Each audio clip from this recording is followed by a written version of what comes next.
Alright, folks. So Xi Jinping, he's about to visit Joe Biden in the US city of San Francisco in just a couple of days. So the number one purpose of this visit, I'm going to keep it very simple. Joe Biden is going to beg Xi Jinping to borrow the US some cash in order to bail them out. I know this won't be mentioned on the news or any major media outlets, but that's the number one purpose of this visit.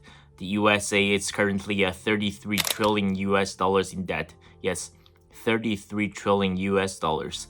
That it's used to generate money. However, there are severe consequences to it. Every dollar that you print just makes the total value of the dollar depreciate.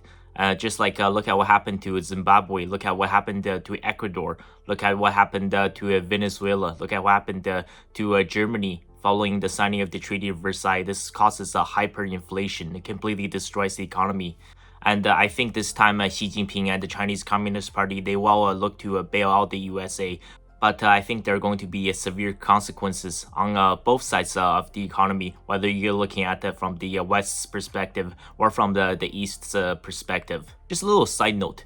Do you know why Israel wants the Gaza Strip so bad? Do you know why no matter what kind of war crime Netanyahu and Israel commits on the Palestinian population in the Gaza Strip, the USA will continue to support them?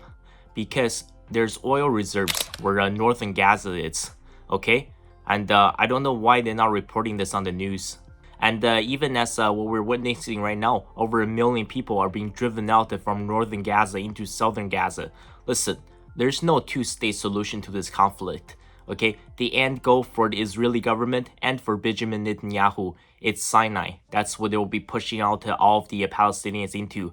So Egypt, they have a huge crisis coming up because it's not just the refugee crisis. I imagine that many of the Palestinians, they'll probably be flown west into Europe, into Australia, New Zealand, and into North America. Because in Canada, we have a communist prime minister that absolutely loves accepting refugees. So right now, if you look at Egypt, much of the economy is reliant on the Suez Canal. You all saw what happened back in 2022 when a ship got stuck and how narrow the canal was. And as crazy as this is, 12% of the global trade passes through the Suez Canal every single day.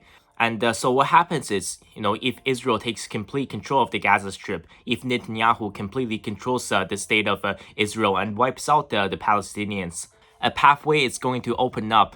It's going to run through Israel, through northern Gaza, and into the open sea. If this path were to open up, the world's economy wouldn't be so reliant on Egypt and the Suez Canal so much anymore. And there's going to be a huge alternative path forward.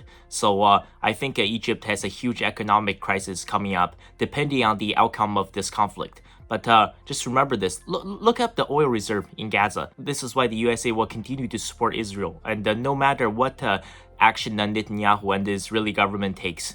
Why do you think the USA went into Iraq in 2003? Despite condemnation from worldwide, even countries like Canada, UK, France, Australia, New Zealand, all these NATO allies severely opposed the attack and the invasion of Iraq. But Bush still went in there anyways. It is also because of this, China continues to support Palestine. It's pretty obvious, right? The West, they want the oil reserves there, obviously. And the people from the East, Russia and China, they will not want the USA to get to the oil reserves. And one final note, the government doesn't give a shit about you. You see what's happening in San Francisco, right? The government is cleaning up the streets. There are no more homeless people, no more crooks overdosing on drugs that's hanging on the side of the road anymore. The entire city has been cleaned up. See, if the government really wanted to, they could help you. Let's say you ran into some bad luck, that you cannot find a job after going to university. You're $100,000 in debt. You're struggling to make it. You end up homeless. You ask the government for help. You think they give a shit about you? But as soon as you make it, as soon as you get that corporate job, as soon as you're making, 200K, 250K, 300K a year, guess what? The government's going to come in and say that, we're going to take away 40% of that from you. Now, after you pay all your taxes, you go out grocery shopping. You still have to pay a 13% tax on groceries. You want to fill up gas for your car?